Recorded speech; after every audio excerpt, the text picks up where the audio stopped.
A 27-year-old soldier is recovering tonight after stepping on a landmine. Was injured on Thursday after he was hit by shrapnel from indirect fire in Iraq. It's a bold and deadly attack by the Taliban in Afghanistan today on a joint U.S.-Afghan air base. When I woke up stateside, I didn't even know what to believe or what was going on. All I know, I was in this inhuman pain. A call for a medic rang out, and Alan left the safety of a covered position and ran through effective gunfire to render aid when he was hit. I was scared to death that I was going to get blown up. I told my mom before I left, I said, look, Mom, I'm probably going to get blown up. I was the first truck in a 4-truck unit, and just kind of knew, hey, it's going to happen.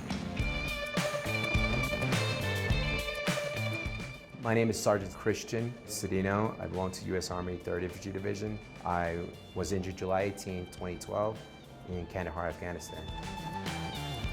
I used to kill for this, and now I'm like, I hate it right now.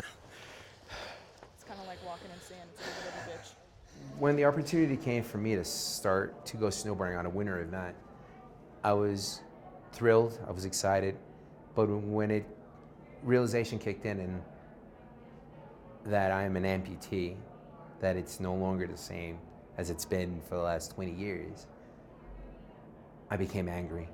I was frustrated because now I have to relearn something that I've loved doing, and to love to have done something all these years, and now I have to relearn.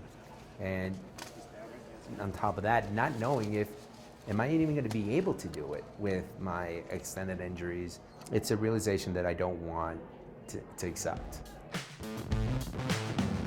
My name is Zachary Frizzell. I was a corporal in the United States Marine Corps. I was assigned to 3rd Battalion, 9th Marines. I got injured in Afghanistan in Marja by an IED blast. I didn't think I'd get injured in the way I did. I thought broken leg, maybe a concussion. I never thought I'd have a spinal cord injury and, some of my friends would be dead. The road was rutted because it's real muddy out there, so the truck was riding low. And I had a mine roller in front of me, but the wheels didn't articulate down far enough, and they had put the pressure plate in the ruts where the truck tires would hit. And so it just hit the right spot, blew the truck in half. 3 of us lived out of 5 of us. The 2 on the right, they both died on the helicopter ride out. I still miss both of them terribly. There's not a day that goes by that I wouldn't go back and I would, give my life to save theirs. But that moment that I realized, oh shit, I got a spinal cord injury. This is gonna suck. My life is over. I'm not gonna be normal again. Okay, ready? Yeah, ready? Go in for a landing. She's got the ski and I got the ski. Oh, I gotcha. How's that feel so far? that's tight. Good. Yeah. It's really eye-opening to see what I can still do. It's things that you thought you couldn't do, all of a sudden, yeah, it's no problem, you can do that. And we'll go get started. Sounds good. Okay. Right at the camera. Look uphill, pulling out, and fold a little bit to me. But keep your balance, don't crush. Don't keep your ski up on the slope. Okay, a little stop, a little right. Don't lean. Wait on it. Point to me. Wait, use a little break. So now you're gonna have to make one turn and come across.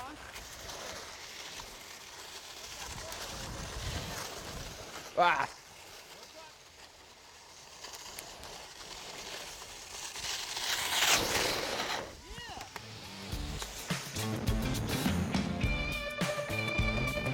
My name is Rosie Babin, and I am the mother of Corporal Alan Doc Babin. He was a combat medic and severely wounded March 31st, 2003, during the Battle of Asamawa, Iraq.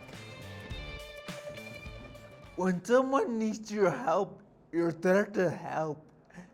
And that's that. I just knew I had to be somewhere because someone needed me.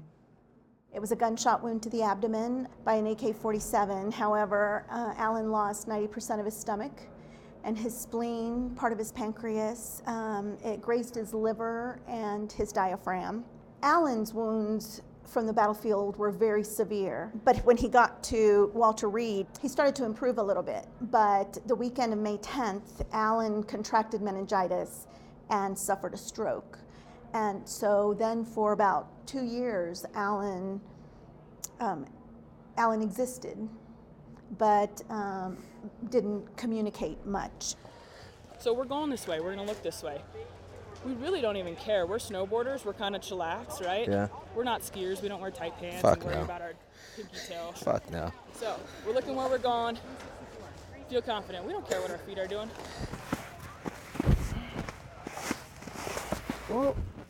I felt I was broken. I did have a falling through with alcoholism, but I realized I can't do it.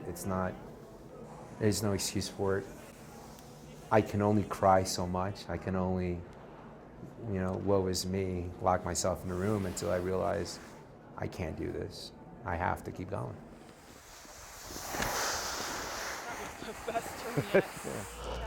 Oh, fucking crying out loud.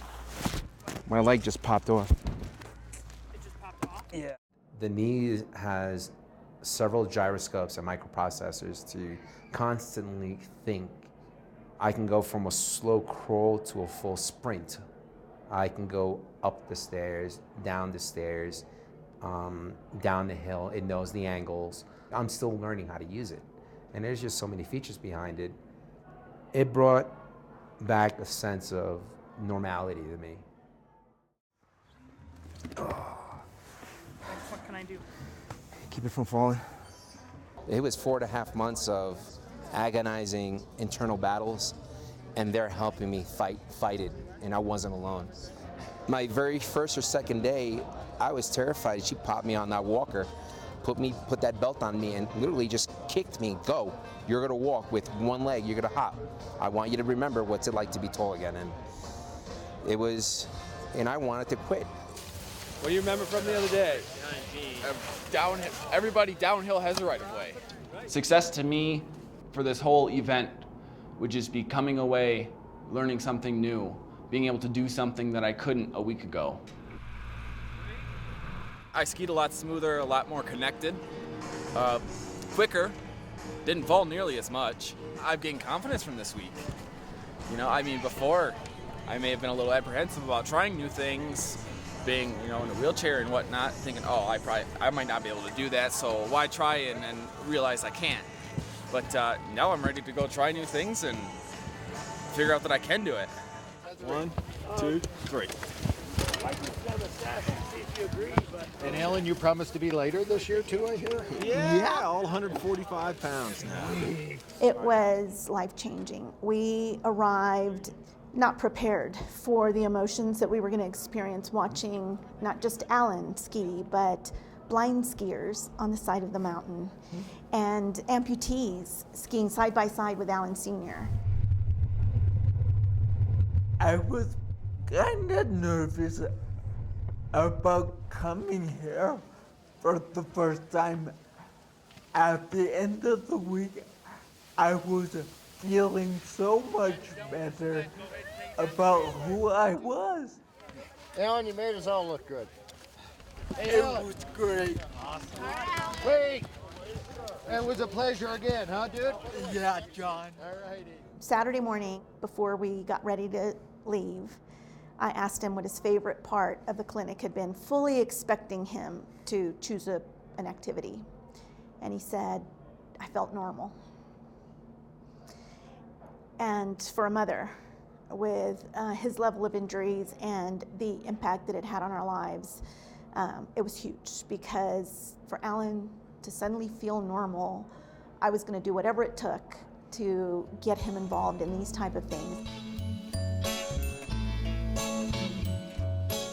This is just day one of another 31 more years to go. It's a hell of a way to start, I believe.